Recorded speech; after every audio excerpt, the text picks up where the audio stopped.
السلام علیکم ناظرین حضرات، چینل کو ابھی سبسکرائب نہیں کیا ہے تو چینل کو سبسکرائب کر لیجئے، ساتھ میں بیل آئیکن ضرور دبا دیجئے تاکہ آنے والی ویڈیو کی نوٹیفیکیشن آپ کو ملتی رہے۔ ایسے ہی دوسرے اینگل سے دیکھیں، یتیموں کے نام پر کلیکشن کرنے کے بعد یتیم کا مال بھی ہڑپ کرتے ہوئے نظر آتے ہیں، تو بظاہر تو یہ نظر آ رہا ہے کہ وہ یتیم کا مال کھا رہے ہیں، لیکن قرآن مقدس میں رب قدیر جل جلالہ نے ارشاد فرمایا وہ اپنے پیٹ میں جہنم کی آگ کو بھر رہے ہیں۔ اے رسول اعظم صلی اللہ تعالی علیہ وسلم کے پیارے دیوانوں، یوں بھی مال ناحق سے تو پرہیز کرنا ہی چاہیے، لیکن یہاں مال یتیم کا ذکر فرما کر گویا یہ بتایا جا رہا ہے کہ اگر تم یہ سمجھتے ہو کہ یتیم کا مال کھا کر کے تم خوش رہو گے، یہ ہو ہی نہیں سکتا۔ اگر یتیم کا کوئی نہیں ہے تو اللہ تو ہے۔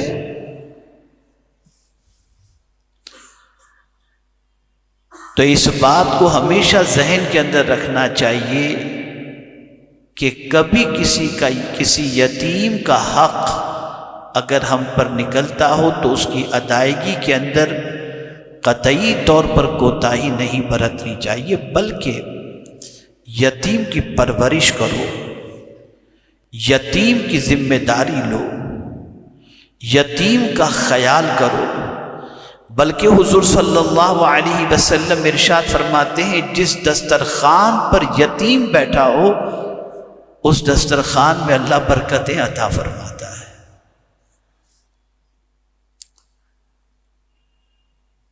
اور اسی کے ساتھ ساتھ آپ دیکھیں آقا کریم صلی اللہ علیہ وسلم نے اپنی 2 انگلیاں اس طریقے سے ملا کر کے سرکار صلی اللہ علیہ وسلم نے فرمایا کہ میں اور یتیم کی کفالت کرنے والے قیامت کے دن اس طرح سے قریب ہوں گے جیسے یہ 2 انگلیاں ایک دوسرے سے قریب ہیں۔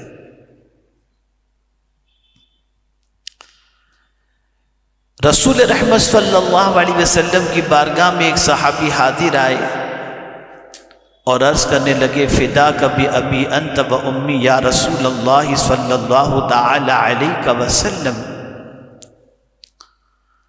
میرا دل بہت سخت ہو گیا ہے، کوئی ایسا نسخہ عطا فرمائے جس سے دل نرم ہو جائے۔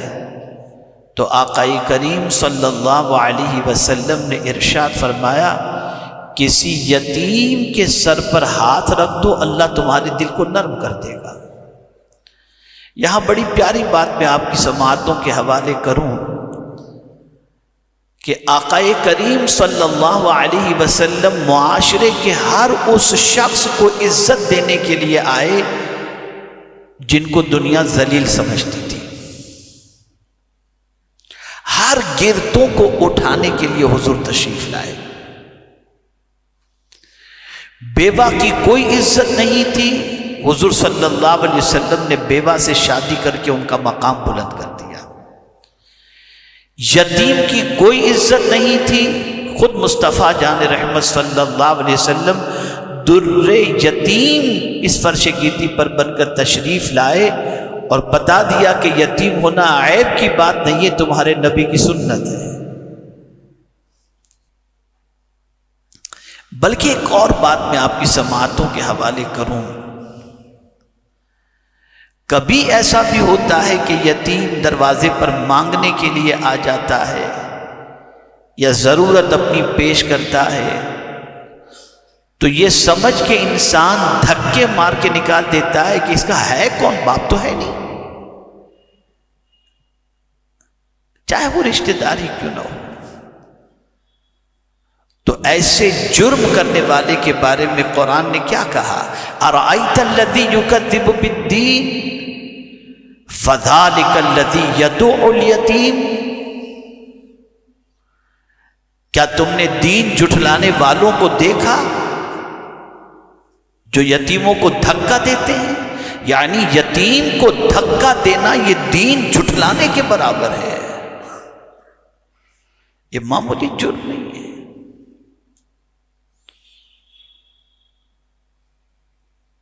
کبھی بھی زندگی میں اس چیز کو دل و دماغ سے ہٹانا نہیں چاہیے۔ یہ بہت تاریخی جملہ عرض کر رہا ہوں۔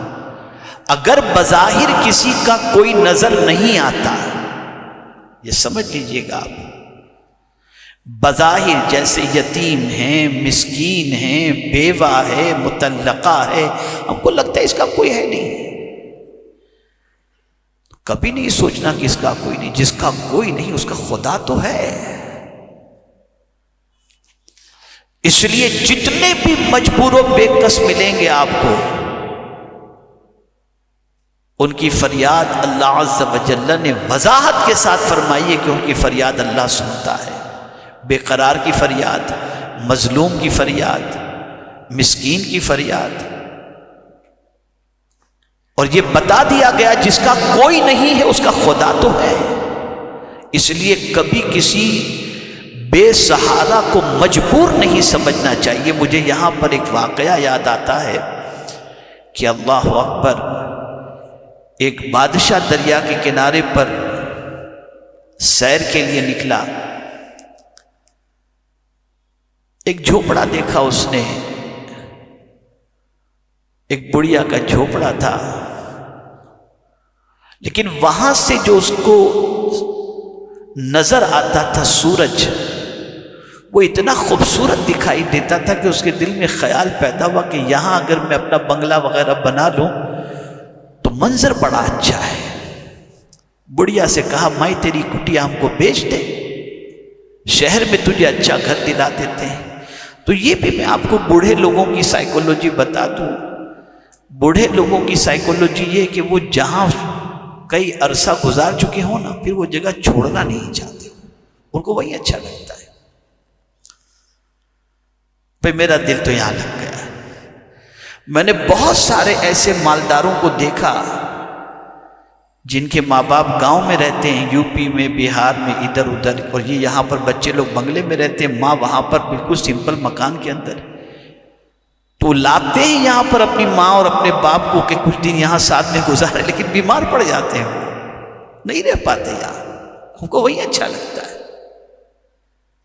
تو جو بوڑھے جہاں زندگی کے لمحات زیادہ گزارے ہوتے ہیں ان کو وہ جگہ اچھی لگتی ہے۔ تو بڑھیا نے وہ کٹیا بنائی تھی، وہ کٹیا اسے اچھی لگتی تھی۔ بادشاہ نے کہا یہ کٹیا مجھے بیچ دو، شہر کے اندر اچھا مکان تمہیں دے دوں گا۔ کہا نہیں، میں بیچنا نہیں چاہتی، میرا دل یہاں لگا ہوا ہے، اب میری زندگی ہے کتنی، بوڑھی تو ہو چکی ہوں، کب میری زندگی کا دیا گل ہو جائے کوئی ٹھکانہ نہیں۔ تو وزیروں نے بادشاہ کے چمچے تو پھر ایسے ہی ہوتے ہیں، ارے تم کو سمجھ نہیں آتا، بادشاہ نے کہہ دیا بادشاہ کی بات نہیں مانتے۔ کہا جو ٹھیک ہے بادشاہ کی بات اپنی جگہ پر، لیکن میری بھی تو اپنی زندگی ہے۔ وزیروں نے کہا ٹھیک ہے ہم دیکھ لیں گے۔ اب یہ بڑھیا دوسرے دن شہر کی طرف گئی کچھ کام کاج کے لیے، پلٹ کر آتی ہے تو اس کی کٹیا غائب۔ اب وہ تلاش کری کہ گئی کہاں، میری جھوپڑی کہاں چلی گئی، دیکھا تو ٹوٹی بھی پڑی تھی۔ اب سنیے گا کیوں توڑا ان لوگوں نے، اسے کمزور سمجھ کر کہ اس کا ہے کون۔ بڑھیا اپنی ٹوٹی ہوئی جھوپڑی کے پاس آ کر کے جب بیٹھی تو آسمان کی طرف سر اٹھا کر کہنے لگی مولا جب یہ جھوپڑا توڑ رہے تھے تو میں تو نہیں تھی، تو کہاں تھا، تو کہاں تھا۔ بادشاہ کو طاقت پر ناز ہے، مجھے تو تجھ پر ناز ہے۔ بس اتنا کہنا تھا کہ جتنے مختلف شہروں کے اندر بادشاہ کے محل تھے سب پتے کی طرح زمین پر گر گئے۔ تب بادشاہ کو محسوس ہوا کہ جھوپڑا توڑنا کتنا بڑا جرم تھا جس کا خمیازہ بھگتنا پڑا۔ کبھی کسی کمزور کو مت ستائیے گا، زندگی بھر یاد رکھیے، کمزور کا سہارا بنو۔ حضور صلی اللہ علیہ وسلم کی یہ سنت مبارکہ ہے، کسی کمزور کو ہمیشہ آپ کمزور کو اٹھانے کی کوشش کرو، کمزور کو گرانے کی کوشش مت کرنا، چاہے وہ یتیم ہو، چاہے مسکین ہو، چاہے بیوہ ہو، چاہے کسی اعتبار کا کمزور ہو۔ تو یتیم کو دھکے مار کر نکالنا یہ دین کو جھٹلانے کے برابر ہے۔ اور جو کوئی یتیم کا مال کھا جاتا ہے، آج تو بڑے بہانے سے کھاتے ہیں، اسٹائل سے کھاتے ہیں۔ اللہ خیر فرمائے، اللہ خیر فرمائے۔ تو یہ بہت بڑا گناہ ہے۔ اسی طریقے سے میرے پیارے آقا صلی اللہ تعالی علیہ وسلم کے پیارے دیوانوں، تفصیل کے ساتھ سارے رشتوں کا ذکر قرآن شریف کے اندر چوتھے پارے کی اینڈ والی آیت میں آیا۔ کون کون سے رشتے حرام ہیں، مختصر سے اس وقت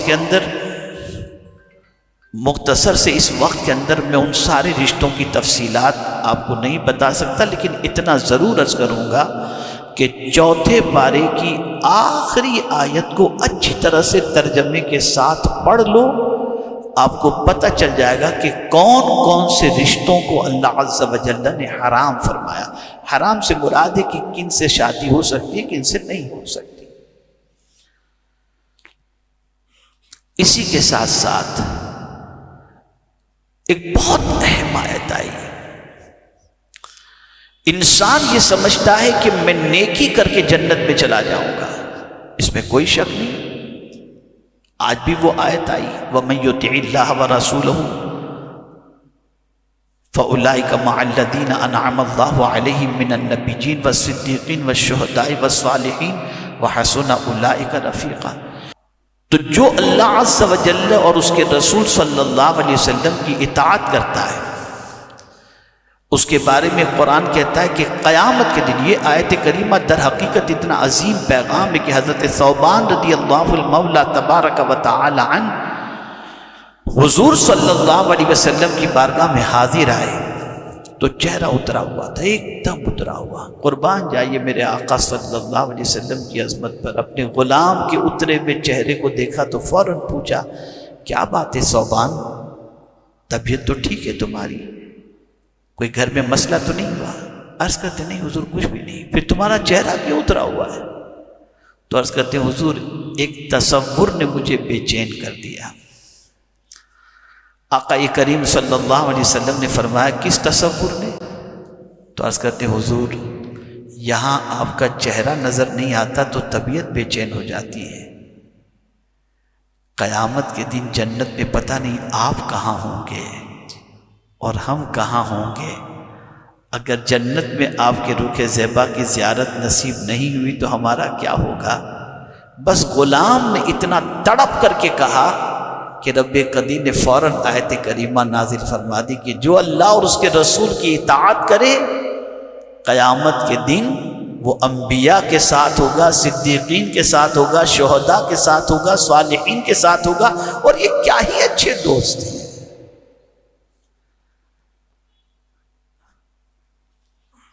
اور اسی کے ساتھ یہ بھی فرمایا گیا کہ جو اللہ اور اس کے رسول کی اطاعت نہ کرے، اللہ اور اس کے رسول جل جلالہ و صلی اللہ علیہ وسلم کے فرمان کو نہ مانے، اس کا ٹھکانہ جہنم ہے۔ تو عرض کرنے کا منشا یہ ہے کہ قرآن مقدس میں اللہ اور اس کے رسول کی اطاعت کا صلہ بیان کیا گیا ہے جنت کے بارے میں، لیکن ایک آیت ایسی بھی آئی کہ کرنے کی وجہ سے جنت نہیں، بچنے کی وجہ سے جنت کی بات کہی۔ ان تجتنبوا کبائر ما تنہون عنہ نکفر عنکم سیئاتکم وندخلکم مدخلا کریما۔ اگر تم کبیرہ گناہوں سے بچو تو یہ چھوٹے گناہوں کا کفارہ ہے، اور اللہ فرماتا ہے ہم تمہیں عزت والے گھر میں داخل کر دیں گے، اللہ داخل فرمائے۔ تو میرے پیارے آقا صلی اللہ علیہ وسلم کے پیارے دیوانوں، کبائر سے اجتناب کرنا، بچنا، یہ بھی جنت میں جانے کا سبب ہے۔ اور آج کل تو موبائل کا دور چل رہا ہے، فیس بک، ٹویٹر، انٹرنیٹ، یہ ساری چیزوں کا دور چل رہا ہے، سرگوشی جس کو کہتے ہیں، ہے نا۔ اب اس کا بھی ذکر قرآن شریف، لا خیر فی کثیر من نجواہم الا من امر بصدقۃ او معروف او اصلاح بین الناس۔ بہت زیادہ سرگوشی کے اندر کوئی بھلائی نہیں ہے. یہ جو چھپ کے جو باتیں ہوتی ہیں، سرگوشی ہوتی ہے، یا کوئی بھی کام خفیہ طور پر ہوتا ہو جس کو کسی کو جس کا پتہ نہ چلے، خاموشی کے ساتھ، سرگوشی کے ساتھ آپ واٹس ایپ پر، فیس بک پر کیا کر رہے ہیں، کسی کو کیا خبر ہوتی ہے؟ آپ جانے، سامنے والا جانے. یہ بھی ایک قسم کی سرگوشی ہے. لیکن اگر آپ کو سرگوشی کرنا ہی ہے تو قرآن کہتا ہے الا من امر لا خیر فی کثیر من نجواہم الا من امر بصدقۃ او معروف او اصلاح بین الناس. تو اگر آپ کو سرگوشی کرنی ہے تو آپ اچھی باتوں کی سرگوشی کرو، صدقے کی، لوگوں میں اچھی بات کی، لوگوں کی اصلاح کی. یہ سرگوشی اچھی چیز ہے. یہاں سے یہ بات سمجھ میں آئی کہ انٹرنیٹ ہو، موبائل ہو، ان ساری چیزوں کے استعمال سے قرآن نہیں روکتا، لیکن اس کے ذریعے جو کام کرنے ہیں وہ کام کون سے کرنے؟ اچھے کام کرنے، بھلائی کے کام کرنے.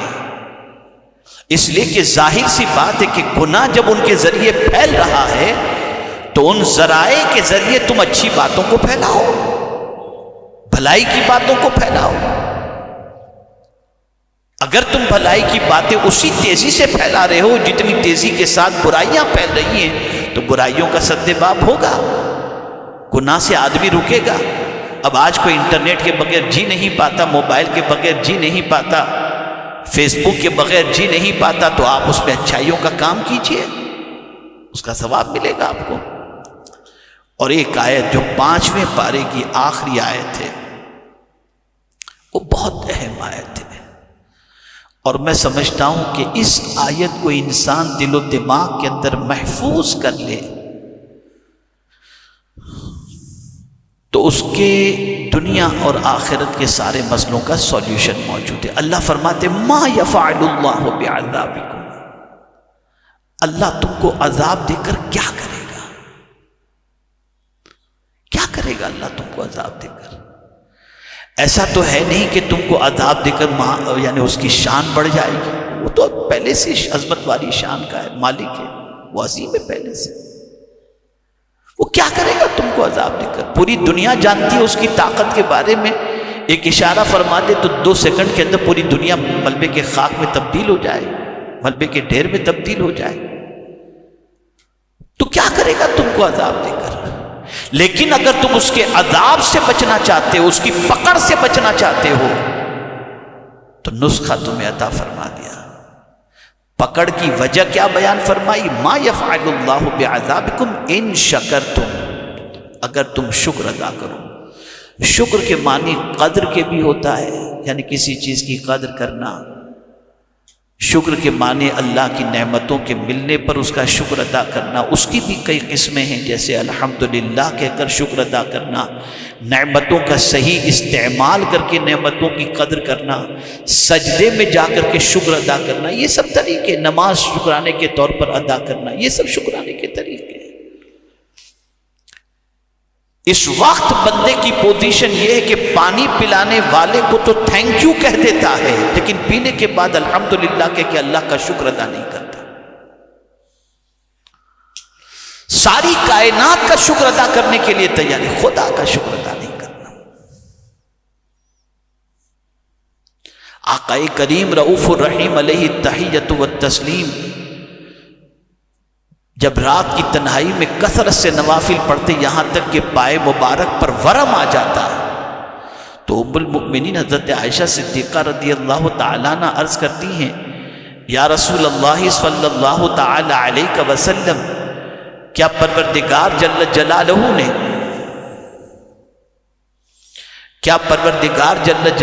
نے آپ کے سبب سے آپ کے اگلوں اور پچھلوں کے گناہوں کو معاف نہیں فرما دیا؟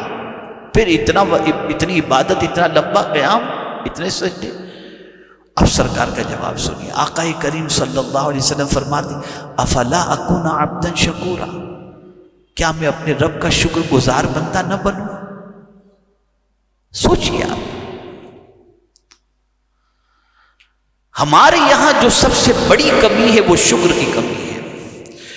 اور ہمارے یہاں نہیں، اللہ کے بندوں میں شکر کی کمی ہے ہی۔ قرآن کہتا ہے وَقَلِيلٌ مِّنْ عِبَادِيَ الشُّكُورُ، میرے بندوں میں سب سے کم لوگ ایسے ہیں جو شکر ادا کرتے ہیں۔